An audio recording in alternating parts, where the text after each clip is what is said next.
श्री गुरुचरित्र अध्याय 51. श्री गुरु नृसिंह सरस्वतींचे निजानंदगमन. ओम श्री गणेशाय नमः.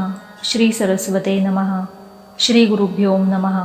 श्री कुलदेवताय नमः.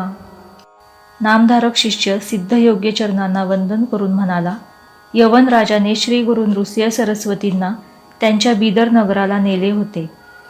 तेथून श्री गुरु गाणगापुरात परत आले असे तुम्ही यापूर्वी सांगितलेत. मग पुढे काय झाले ते मला सविस्तर सांगा. त्यावर सिद्धयोगी म्हणाले, बाळा, आता पुढे काय झाले ते मी तुला सांगतो. ती विशेष घटना तू लक्षपूर्वक ऐक. ही कथा श्रवण करणाऱ्याच्या सर्व इच्छा पूर्ण होतात. श्री गुरु यवनराजाला त्याच्या नगरात भेटून गाणगापुरात परत आले. परत आल्यावर त्यांनी एक विचार पक्का केला की आता हा पसारा खूप वाढला आहे. लोकांना खरा परमेश्वर समजावा, नुसती व्यक्तीची पूजा असू नये. आता आपण गुप्त होऊन अवतार समाप्ती करावी. मग त्यांनी आपल्या शिष्यांना व भक्तांना आपण श्रीशैल्य पर्वतावर जाऊन तेथेच गुप्तपणे राहणार असे सांगितले. प्रस्थानाची सर्व तयारी झाली. श्री गुरु शिष्यांसमवेत श्रीशैल्य यात्रेला म्हणून निघाले. त्यावेळी भक्तजनांना अतिशय वाईट वाटले. ते श्री गुरूंच्या चरणी पडून म्हणाले, स्वामी, आम्हाला सोडून आपण का बरे जाता? स्वामी, तुम्ही आम्हा भक्तांसाठी कामधेनू आहात. तुमच्या केवळ दर्शनाने सर्व पातके दाही दिशांना पळून जातात. तुमच्या कृपेने आमच्या सर्व कामना पूर्ण होतात. आई आपल्या बालकाचा कधी त्याग करते का? तुम्हीच आमचे माता पिता सर्व काही आहात. आमच्यावर कृपा करा, आम्हाला सोडून जाऊ नका. सर्व भक्तांनी अशी परोपरीने विनवणी केली असता श्री गुरु त्या सर्वांना अत्यंत प्रेमाने म्हणाले, भक्तजन हो, तुम्ही कसलीही चिंता करू नका. मी तुम्हाला सोडून कोठेही जाणार नाही. मी याच गाणगापुरात नित्य अमरजा संगमात स्नान करून मठातच गुप्तपणे राहीन. याविषयी तुम्ही निश्चिंत राहा. जे लोक माझी नित्य भक्ती करतील त्यांना मी प्रत्यक्ष दर्शन देईन. मात्र जे अज्ञानी लोक आहेत त्यांच्या दृष्टीने मी शैल्ययात्रेला जात आहे. मी प्रातःकाली कृष्णा नदीत स्नान करीन. कृष्णा पंचगंगा संगमावर औदुंबर क्षेत्री अनुष्ठान करीन. संगमावर पुन्हा स्नान करीन. मध्यान्हकाळी मठात येईन. तेथे मी भक्तांच्या पूजेचा स्वीकार करीन. तुम्ही कसलीही चिंता करू नका. आम्ही गाणगापुरात निरंतर वास्तव्य करणार आहोत. जे लोक आमची भक्ती करतात, आमच्यावर पूर्ण श्रद्धा ठेवतात, ते आम्हाला विशेष प्रिय आहेत. त्यांच्या सर्व कामना त्वरित पूर्ण होतील. हे आमचे वचन त्रिवार सत्य आहे. अमरजा संगमावर जो अश्वत्थ वृक्ष आहे तो कल्पवृक्ष आहे. त्याची नित्य पूजा करा, म्हणजे तुमच्या मनात ज्या इच्छा असतील त्या खात्रीने पूर्ण होतील. मी मठात माझ्या निर्गुण पादुका ठेवीत आहे. अश्वत्थाची पूजा करून मठात येत चला व तेथे माझ्या निर्गुण पादुकांची मनोभावे पूजा करीत जा. विघ्नहर्त्या चिंतामणी श्री गणेशाची पूजा करा. त्यामुळे तुमच्या सर्व चिंता नाहीशा होऊन इच्छित फळ मिळेल. आमची दररोज त्रिकाल आरती करावी, म्हणजे सर्व कार्ये सिद्धीला जातील. अशा रीतीने सर्व भक्तजनांची समजूत घालून त्यांना आशीर्वाद देऊन श्री गुरु नृसिंह सरस्वती श्रीशैल्य यात्रेसाठी निघाले. सर्व भक्त त्यांना प्रेमाचा निरोप देऊन मठात परत आले. त्यावेळी त्यांना श्री गुरु मठातच आहे असे दिसले. श्री गुरु आपल्या 4 शिष्यांसह पाताळगंगेच्या तीरावर आले. त्यांनी शिष्यांना सांगितले, माझ्यासाठी फुलांचे आसन तयार करा.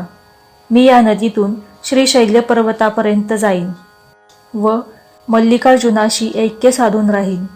श्री गुरूंनी असे सांगताच शिष्यांनी शेवंती, कमळ, मालती, कल्हार अशी फुले केळीच्या पानात गुंडाळून आणली. त्या फुलांचे त्यांनी सुंदर आसन तयार करून ते गंगेच्या पवित्र पाण्यावर ठेवले. मग श्री गुरु त्यांना म्हणाले, आता तुम्ही गावात परत जा. हे ऐकताच सर्व शिष्य दुःखी झाले.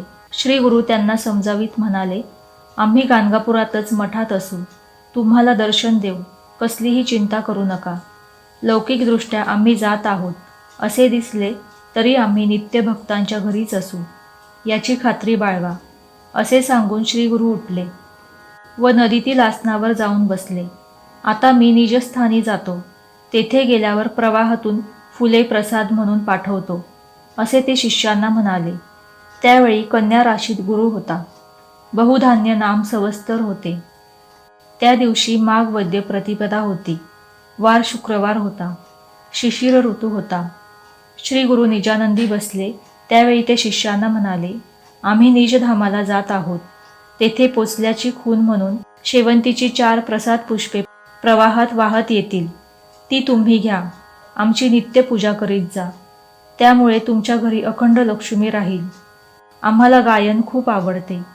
ज्या घरी आमचे स्तोत्रगान चालू असेल त्या घरी आम्ही अखंड वास्तव्य करतो. आमचे जो नेहमी स्तोत्रगान करतो त्याला कसलीही व्याधी येणार नाही. त्याचे दारिद्र्य नाहीसे होईल. त्याला पुत्रपौत्र प्राप्त होतील. तो निरामय शतायुषी होईल. जे कोणी आमचे चरित्र श्रवण पठन करतील त्यांच्या घरी लक्ष्मी नांदेल. याविषयी संदेह नसावा.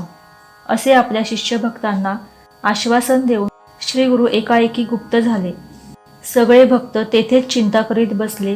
त्यावेळी एका नावेतून काही नावाडी आले. ते त्या शिष्यांना नमस्कार करून म्हणाले, आम्ही पैलतिरी होतो.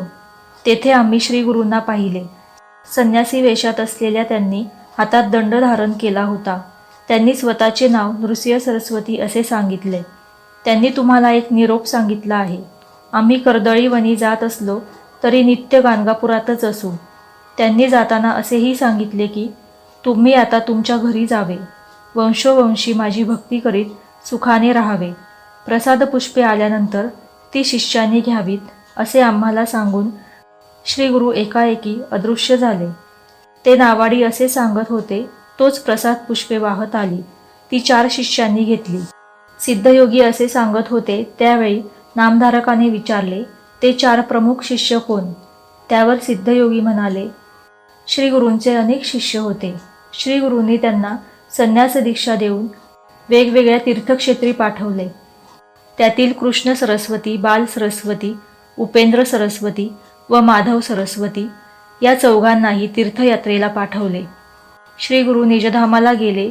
त्यावेळी सायनदेव साखरे, कवीश्वर नाव दिलेला नंदी ब्राह्मण, नरहरी कवी आणि मी स्वतः असे 4घे जण त्यांच्याबरोबर होतो. आम्ही ती पुष्पे काढून घेतली. ते पुष्प आजही माझ्याकडे आहे. त्याची मी नित्य पूजा करतो. असे सांगून सिद्धयोग्यांनी नामधारकाला ते शेवंतीचे पुष्प दाखवले. सिद्धयोगी नामधारकाला म्हणाले, नामधारका, श्री गुरु नृसिंह सरस्वतींचा महिमा हा असा मोठा, फार अद्भुत, अपूर्व आहे. तो अपार आहे. त्यातील फार मोठा भाग मी तुला सांगितला.